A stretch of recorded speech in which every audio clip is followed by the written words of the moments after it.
might be, this is Who Dares Rolls, and today we're going to be doing something out of the ordinary. We're going to be reviewing a game. I'm going to be reviewing Mandala Stones from a Board and Dice, Polish publishing house, and from designer Philippe Gloex. I believe that's the pronunciation. That's my version of it. I apologise for it. Anyway, Mandala Stones is an abstract game. Essentially, it is exactly that. It plays from 2 to 4, and it is a game of you.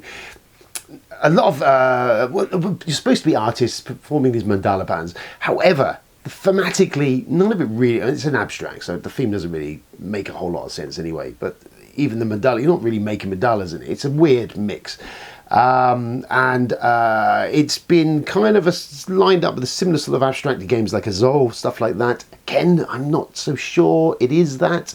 Let me run you through how you play it very briefly, and then we'll come back here and I'll kind of run through how I felt about it. Let's do that.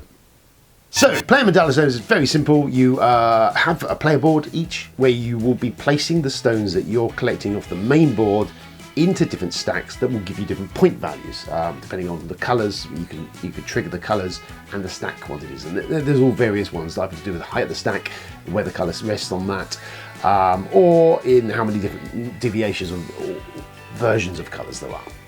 It's fairly straightforward, but that's kind of what you're doing.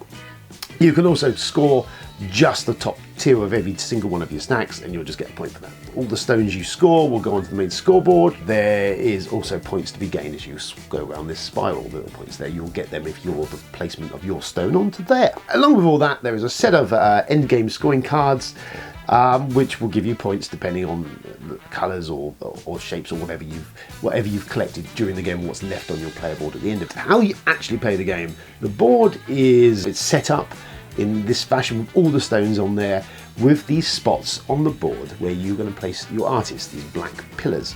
Now, of these stones, there was 2 types of patterns on them. They're either going to be this type or that type. And what you do is, on your turn, you have 2 options. You either move your artist and place him down, and then at that point in time, you can pick up any of the stones that match the top pattern of the artist that are surrounding you. The only things that will stop you doing that, if there is another adjacent artist to any of those stones that locks that stone in, you can't collect it. You collect them in clockwise order, and you can choose where you start, and it goes around in that order. And you pick the pieces up, and then you place them in that stack onto your player board. That's how that basically works.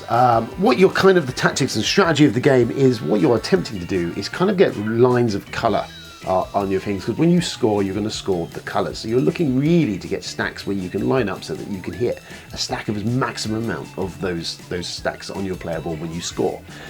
You can score, which is your second action, which is scoring. So you can choose not to place your artist. You don't have to do that. You can just score.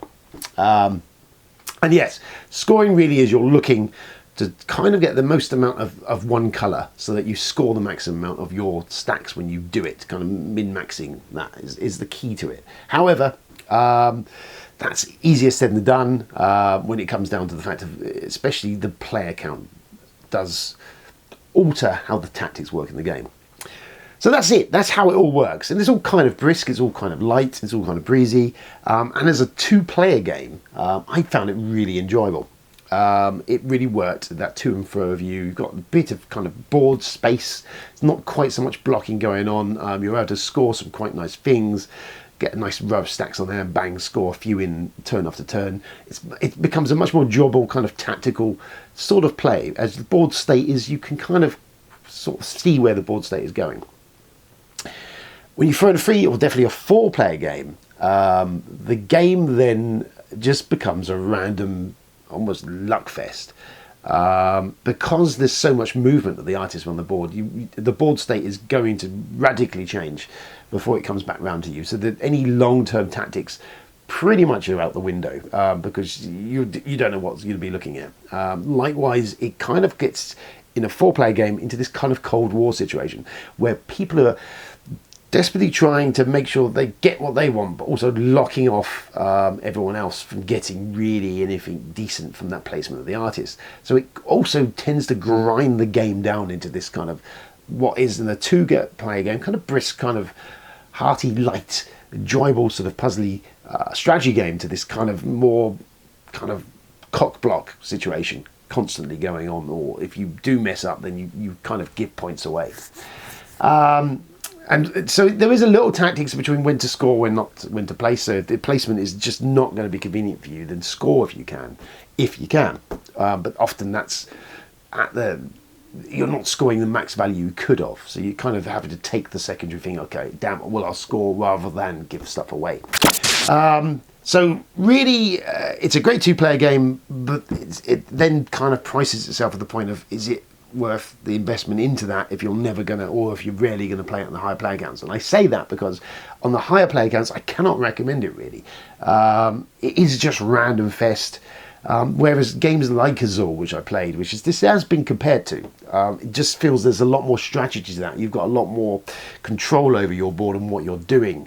You can kind of plan ahead for what your next going on, whereas this, say, it isn't. It is a luck random fest, really, depending on what everyone else has done before it gets back round to you. Likewise, the end game scoring seems kind of arbitrary. The cards have the two usual options on them, which doesn't make sense. Why not have one so you're at least locked in? And again, they're kind of underwhelming in regards. It doesn't really feel that they're adding a massive amount, and a lot of times, again, it falls down in this four-player game. It's a great deal of luck if you hit those scores. You can't really strategize totally towards that because you don't know when the game is going to end, which the game end is triggered to say we go around this thing. Now, if someone is there scoring bang, bang, bang, then they're speeding up the process where that game's going to end.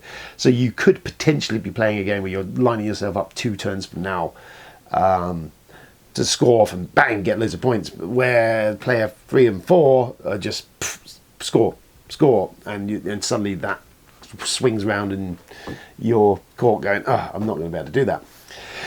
So yeah, you've got Mandala Stones. I mean, it's a lovely production. The stones, the quality of the components are wonderful. The player boards are a bit thin, but they're not moving around, they're not doing anything. And all it's well put together, all looks fairly straightforward. It's very simple to teach. But yeah, as I come down at the moment, is as a two-player game, Mandala Stones is a lot of fun, really good fun. Enjoyable little puzzle going on there. There is a bit more strategy to it. There is a bit less random to it at 2 players. Above that, it just kind of falls into this random kind of carnage, and you don't have so much agency or control over what you're doing, and it just becomes a bit frustrating. I was really pissed off playing it initially when I first played it on a 4-player account because I'd enjoyed so much the 2-player game, and Erendorz had loved it very much. He just hadn't played much games, and to suddenly come crushing into that 4-player game where it suddenly became this situation, this frustrating game of not being able to get what you wanted or being blocked off, or yeah. So yeah, I don't know. Yeah, as a 2-player, great. As a 4-player, there's probably better. And in fact, I would say that if you're going to play an abstracted, sort of kind of random game for 4 players, Omino's is personally my choice of that game. It's a bunch of dice, you roll them. It's a game of placement. You are placing it as abstracted, but there's a tactic there, there's a strategy there, and there is an actual, whilst you can stitch people up, there is at least a way of crawling it back and against the random, and some really good, interesting tactics in there, and a much smaller price on to pick up, a lot less real estate, very portable game. So yes, personally, if you're going to play 4-player abstract strategy, weird random game, Omino's is on my list. If you're going to play a 2-player one, Mandala Stones is an enjoyable 2-player game, and it looks gorgeous. But it maybe prices itself out of a 2-player game for that point. So there you go. There's Mandala Stones from Board and Dice.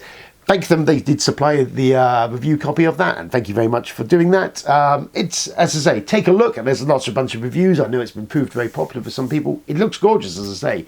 Great game, wonderful 2-player game, really enjoyable, tight little 2-player experience. As a 4-player, and as much as we love dicking each over, it really isn't for us or me. Thank you for tuning in. I have been Mike B, and this has been Who Dares Rolls. Don't forget to like, share, and subscribe. Consume and subscribe, even if we say we do have a Patreon, if you want to patronise us. And I'll be back soon with some more of this nonsense. Until then, cheers and good night.